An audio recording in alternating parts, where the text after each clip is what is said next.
انداز دیکھیے، ارشاد فرمایا والعصر، رب فرماتا ہے مجھے زمانے کی قسم ہے۔ اللہ کو بھی قسم اٹھانے کی ضرورت ہے، مالک کریم کو بھی کیا حاجت ہے کہ وہ قسم اٹھائے، لیکن تاکید کر کے بات ذہن میں اتارنے کے لیے۔ انسان کا مزاج ہوتا ہے نا، جس بات پہ قسم اٹھائی جائے اس کو انسان سمجھتا ہے زیادہ پکی ہے، تو طبع انسانی کے مطابق بات کی، فرمایا والعصر، زمانے کی قسم ہو۔ انسان کو پیدا کرنے والا رب قسم اٹھا کے انسان کی ایک بات کرتا ہے، والعصر، مجھے قسم ہو زمانے کی، ان الانسان لفی خسر، انسان کو پیدا کرنے والا رب فرماتا ہے بے شک انسان خسارے میں، گھاٹے میں، نقصان میں۔ لوگ اس کو کہہ رہے ہیں بڑا سیٹ ہے، لوگ کہہ رہے ہیں بڑا کامیاب، یہ بھی کہہ رہا ہے اللہ کا بڑا شکر ہے، لیکن پیدا کرنے والا رب، انسان کو بنانے والا، اس کو جاننے والا رب فرماتا ہے مجھے زمانے کی قسم ہو یہ نقصان میں ہے۔ اور خسارہ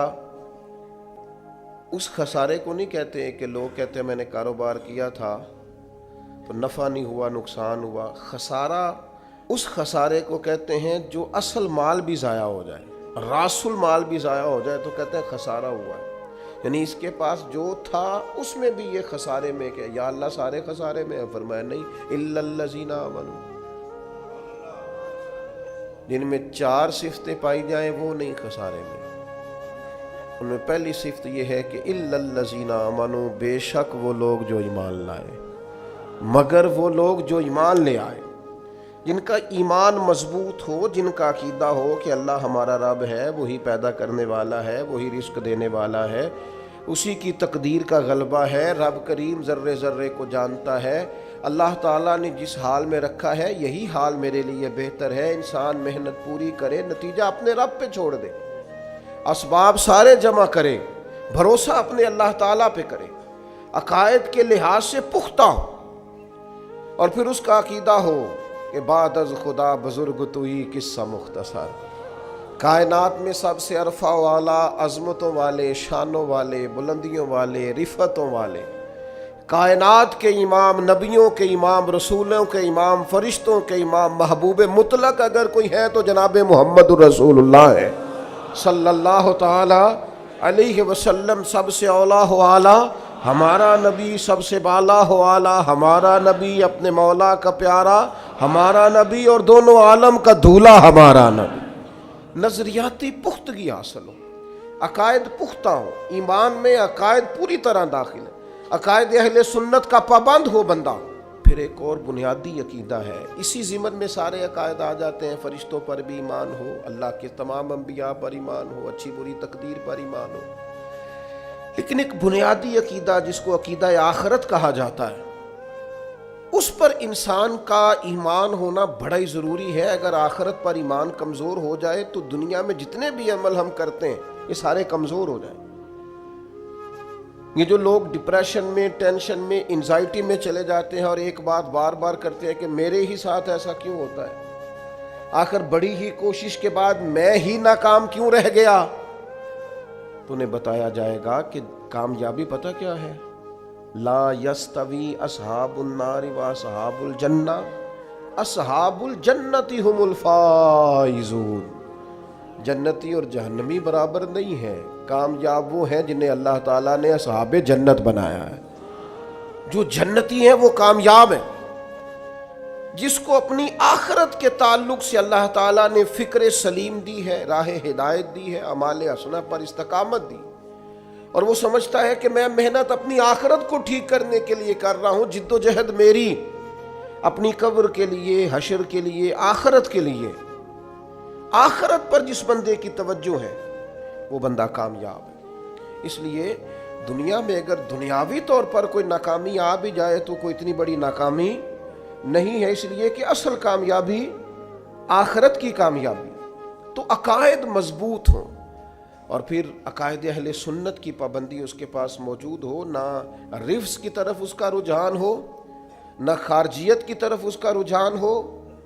اس کے نظریات ستھرے ہوں، اجلے ہوں، خوبصورت ہوں، وہ رسول پاک کی ذات گرامی کی پوری غلامی کرنے والا وہ شخص،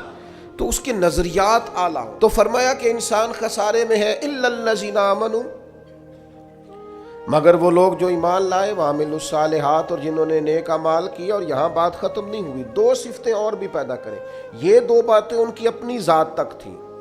آمنوا وعملوا الصالحات، یہ دو باتیں ان کے اپنے لیے تھیں۔ اب وہ سوسائٹی کو کیا دیں؟ دو کام معاشرے کے لیے بھی کریں، وتواصوا بالحق، حق بات کی نصیحت کریں وہ معاشرے میں، خیر کی بات کی نصیحت کریں، وائرل باتیں نہ کریں کہ آج کل یہ موضوع چل رہا ہے تو ذرا میں اس پر بولوں گا تو کچھ ویوز میرے بھی بڑھ جائیں گے، وائرل باتیں نہیں کریں۔ وتواصوا بالحق، وہ حق بات کی نصیحت کریں، کلمہ حق کہیں اور حکمت کے ساتھ کہیں، ادعو الی سبیل ربک بالحکمہ،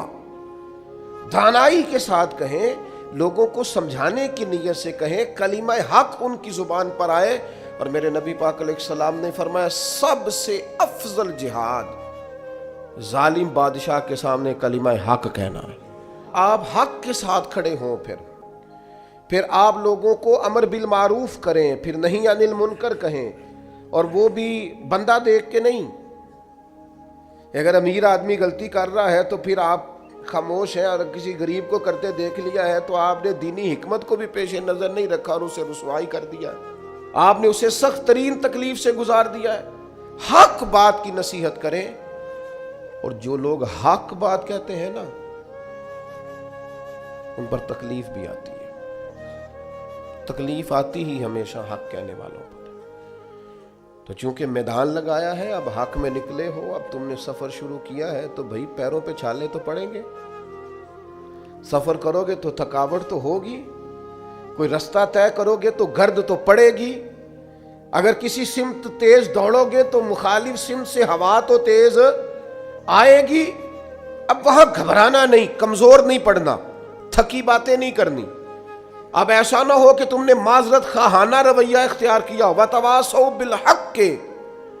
وتواصوا بالصبر، وہ حق بات کی وصیت کرتے ہیں اور ایک دوسرے کو صبر کی تلقین کرتے ہیں۔ چار صفات پیدا کریں تو خسارے سے بچ سکتے